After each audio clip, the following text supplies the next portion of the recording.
कौन देश है? इराक। ये छोटा वाला कुवैत।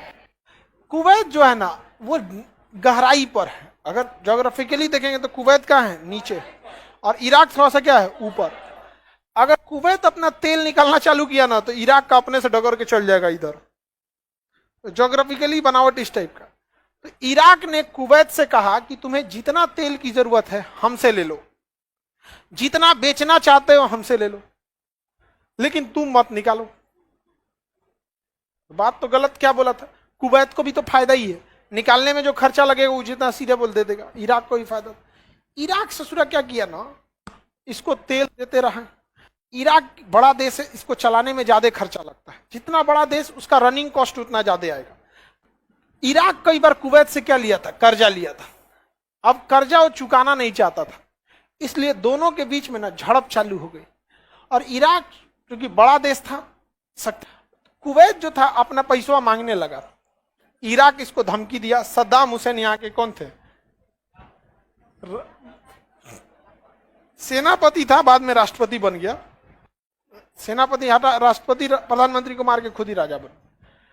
कुवैत जो था ये सेम वैसे ही कर रहा था जैसे यूक्रेन कर रहा है, क्योंकि कुवैत के पीछे चाबस कौन कर रहा था, अमेरिका। जैसे ताइवान के पीछे कैसे किया है उसी तरह कुवैत के पीछे कर रहा था कौन, अमेरिका। तो कुवैत किसके दम पे कूदने लगा, अमेरिका। सद्दाम हुसैन उठा ना तो हमला कर दिया किसके ऊपर, कुवैत के ऊपर, और 2 दिन में पूरा कुवैत कब्जा कर लिया। है ये कितना छोटा है, 2 दिन में क्या कब्जा कर लिया, कुवैत, खत्म हो गया कुवैत।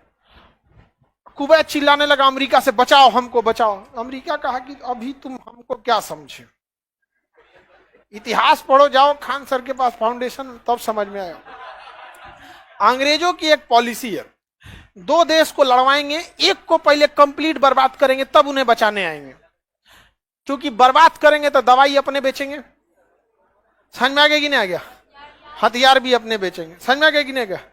ये अंग्रेज किसी के नहीं होते। तो ये क्या किया ना, कुवैत को छोड़ दिया और 15 दिन बाद आया कुवैत को बचाने के लिए। सोचिए इंटरनेशनल लड़ाई में जहां टॉप टैंक से गोले बरसाए जा रहे हैं, वहां 15 दिन बाद आप आइएगा, कुवैत बचेगा, कुवैत तबाह हो गया। यही चाहता था अमेरिका। जब कंप्लीट तबाह हो गया ना कुवैत, तब अमेरिका कह रहा है कुछ शर्तें हैं, तुम्हारा पेट्रोल जो है वो हम ही निकालेंगे। अब ये बताइए, अगर किसी के घर में जमीन में पेट्रोल है, निकालने की जिम्मेदारी हमारी है, कह देंगे आधा तुमको देंगे आधा हम रखेंगे, तो हम आधा निकाले कितना है तुमको पता कहाँ है। 500 लीटर निकालेंगे, कहेंगे 50 लीटर निकला है, 25 लीटर तुम रखो 25 लीटर हम रखते हैं। अरे सोच रहा हूं तू खड़े घोट गया हो। तो इन सबों को लग रहा था कि अमेरिका पेट्रोल ही चाहिए ना आधा आधा। अरे लोल कहीं का, इन सबों को हरा बांस से मारना चाहिए, वही कच्चा हरा रंग वाला, एकदम पानी भरल है उसमें पूरा लब लब एकदम, मारे फच से तो पड़िए पैसे। ससुरा अपन देश नहीं चला पाता है, तो बताइए, देखिए ध्यान से। तो ईरान, ये क्या नाम था इसका, कुवैत का, ठीक है हम आधा देंगे। देखिए अमेरिका की चाल आधा पेट्रोल पे तो है ही नहीं है, उसका कहना है हम निकालेंगे कितना ही तुमको पता ही नहीं। और अमेरिका से औकात की कि उनसे जांच कर लेंगे, कुवैत का औकात। 2 दिन में इराक चढ़ गया तो कुवैत मार के रद्द कर देंगे आप, समझ में आ गई। अमेरिका वालों की एक चाल होती है, पहले युद्ध कर लेगा, उसके बाद इन लोग के यहाँ राजा होते हैं, सब राजा के लड़का जाते जानवे करते हैं, राजा का लड़का होंगे। अमेरिका की CIA जो है ना, खुफिया एजेंसी, वहां पे ना इन लोग की एक बहुत बेहतरीन चाल होती है, जितना खूब सुंदर लड़की रहेगी सब ना, उसको CIA का यही जिम्मेदारी है कि एकदम बढ़िया किसी देश के राष्ट्रपति का बेटा है, राज्यपाल का बेटा, बढ़िया बढ़िया हाई प्रोफेशनल लड़का, फंस जाओ उसी जाके, तनी मनी मुस्कुराएगी, चल जाएंगे यहाँ पे, खत्म कहानी हो जाएगी। ये चाल है। तो कुवैत के राजा में घुस गए यहाँ पर और बिया करा दिया, उसके बाद कुवैत का आधा तेल कौन ले गया, अमेरिका ले गया। समझ में आ गया कि नहीं आ गया, कौन ले गया, अमेरिका। अब आया कुवैत को बचाने के लिए, अमेरिका ने मारना चालू किया, नाटो सेना को लाया। नाटो सेना में उस समय 28 देश थे, अभी तो 30 हो गए। 2800 मिल के मारा सब किसको, किसे, इराक को। इराक कंप्लीटली तबाह हो गया, कंप्लीटली तबाह हो गया इराक। समझ में आ गया। 1 लाख से ज्यादा वैसे लड़के मरे थे जिनकी उम्र 5 साल से कम थी। इराक कंप्लीट तबाह हो गया। घर में घुस घुस मारा गया था वहां पे। और वहां जब भी कोई देश होता था, लगभग ह्यूमन राइट के हिसाब से 35 से 40 हजार से ज्यादा महिलाओं का रेप किया गया था वहां, पूरी तरह कंप्लीट तबाह कर। उसके बाद जितने लोगों को मारा था ना अमेरिका गया ना, वो जानता है अमेरिका की एक स्ट्रेटजी है, याद रखिएगा, किसी को इतना टॉर्चर करो कि वो अपराधी बनने पे मजबूर हो जाए। क्योंकि जब टॉर्चर करेंगे तो मरबे करेंगे, और जब अपराधी बनेगा ना तो सरेआम मारेंगे कि देखो आतंकवादी है। ऐसा ना मारा वहां पे, और उसके अराजकता फैला दिया। जब अराजकता फैल गई, शासन खत्म, सद्दाम हुसैन को फांसी दिलवा दिया, तबाह कर दिया। उसको पता था कि अब यही कंडीशन है बेहतरीन, अब यहां ऑटोमेटिक अराजकता फैलेगी। अब बताइए, आपका स्कूल उजाड़ दिया गया, हॉस्पिटल उजाड़ दिया जाएगा, आपका शासन पर डीएम एसपी सबको मार दिया जाएगा, विदेशी आएगा पूरा लूट उठ के चल जाएगा। जब वो वापस जाएगा, आप क्या समझ सकते हैं, उस समाज से स्वामी विवेकानंद निकलेंगे। इराक से निकला ISIS, Islamic state in Iraq and Syria. पहले तो टॉर्चर करेंगे, उसके बाद ऐसा मारेंगे कि तुम कभी पढ़ी लिखी नहीं सकते हो, और तुमको मजबूर करेंगे हम यहां पे, अब तुमको खुलेआम मारेंगे। समझ में आ गया कि नहीं आ गया?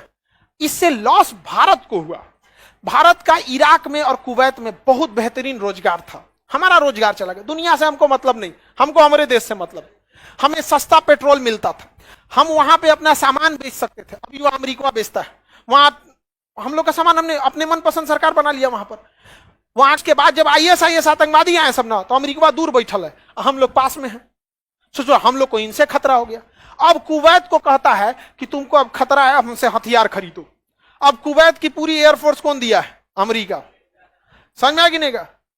500 साल आप गेहूं की खेती कीजिएगा ना, उसमें जितना प्रॉफिट है उतना एक फाइटर जहाज बेचने में प्रॉफिट है। एक फाइटर जहाज बेचने इतना प्रॉफिट का चीज है ये। और उसके बाद इराक में अपने पसंद की सरकार बना दिया, अपने पसंद की सरकार बना दिया। जब आप अपने पसंद से सरकार बना, जैसे आपको कोई नौकरी दिला दे फर्जी, कोई नेता कि चल हम तुमको दरोगा बना देते, कभी ड्यूटी नहीं कर पाइएगा, और उसके तो हमेशा गुलाम रहिएगा।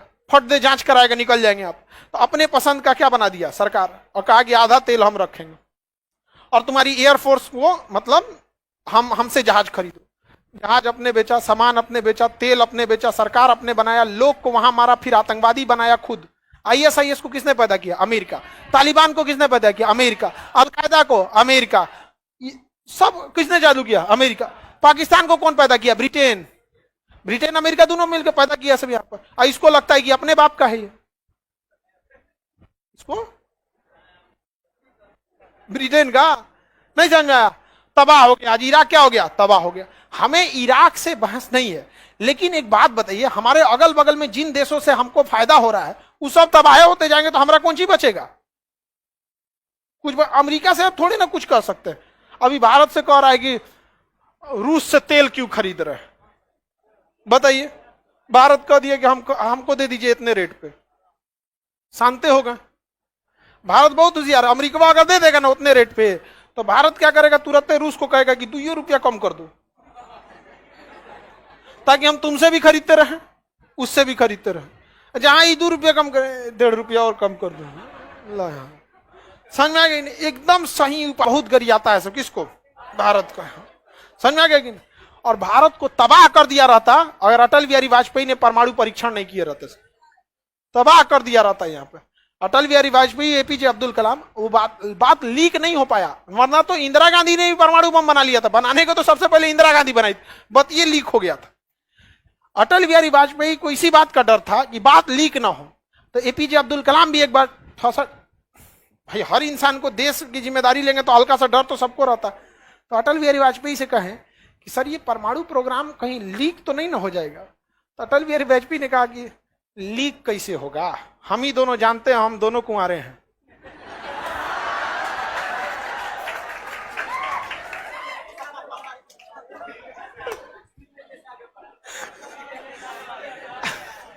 महिलाओं के पेट में बात नहीं बचता।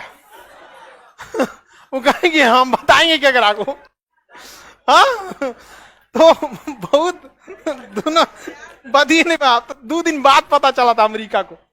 जो अमेरिका सुनामी आने से पहले बता देता है कि सुनामी आने वाला है, उसको भारत का परमाणु बम फटने के 2 दिन बाद पता चला बम फटल है। तो इसी वजह से वो नहीं टिक पाता, वरना ये सबको मारेंगे सब। इनकी पूरी पॉलिसी है ये सबको मारेंगे सब, वरना अमेरिका से टक्कर लेने की औकात किसी की नहीं है। 30 देशों की सेना बना के क्यों घूम रहा है ये बताइए। यहां पे ले गया सब किसको? फिलिस्तीन को, सीरिया ले गया सब, इराक ले गया, कुवैत ले गया, समझ में आ गया कि नहीं? ये सब तो गुलाम है। यमन ले गया, हैती विद्रोहियों से मार करा के। इन लोगों में तो औकातें नहीं है लड़ सके। यहाँ पे यूएई वगैरह तो उन्हीं के हिसाब से चलता है। ईरान के पीछे पड़े हैं सब, समझ में आ गया कि नहीं? अफगानिस्तान तो खत्म कर दिया सब। अगला नंबर किसका आएगा? पाकिस्तान का। उसके बाद अगर हमारे पास परमाणु बम नहीं रहता तो अगला नंबर किसका आता? भारत का। तो पता चला पिछला सारा नंबर मिट जाएगा। समझ में आ गया कि नहीं आ गया? भारत को देखेंगे आप। अरे उस जमाना 1962 का अलग था, जब इंसान किसी से कुछ बोल नहीं सकता था, नेटवर्क कम्युनिकेशन बहुत गैप था। आज अगर ऐसा कुछ होगा तो अकेले हम बोल देंगे कश्मीर से कन्याकुमारी तक अपन विद्यार्थी खड़ा कर देंगे, सोचो चीन के दीवार से खतरनाक हो जाएगा। नहीं खतरनाक हो जाएगा। इसे जो भारत की ओर देखेंगे यहाँ पर, समझ में आ गया ही नहीं आ गया? आंख नोचेंगे, मार देंगे। हाँ, दांते काट लेगा आदमी। आगे बढ़े। लड़की आई है इसे झोटा नोचने के लिए। हाँ, नाखून उखून अपने पड़े रहती है, बोको टोकोट देखे कचकचा के एकदम ऐसे। आगे बढ़े। बाकी हम ही हैं, भारत की ओर देखेंगे लोग। यहाँ पर किसी को दिक्कत कभी भी? देखिए अंग्रेज सब जो है ना, हम लोगों से नफरत नहीं, हम लोग के चमड़ी से नफरत करते हैं। Black people, we are the black. उनको लगता है तुम्हें कुछ नहीं आता है। ब्लैक पीपल्स को कुछ नहीं आता है। अजब हाल है। इन रहोगे ना, एक बार करीखा पोता जाएगा ना ब्लैक वाला, सब रंगीन निकल जाएगा यहाँ पर। समझ में आ गया कि नहीं आ गया? पक्के रंग वाले हम लोग हैं तो जुबान के भी पक्के होते हैं। समझ में आ गया कि नहीं आ गया? बात करते हैं। सोचो अजब हाल है इन सबका। हम लोग क्या जैसे जाति वाली विवाद है ना, इन सब के बाद रंग भेद है यहाँ पर। इराक को डुबा दिया कि नहीं डुबा दिया? शीत युद्ध इसी का आ गया, क्योंकि इराक किसके फेवर का था? रूस।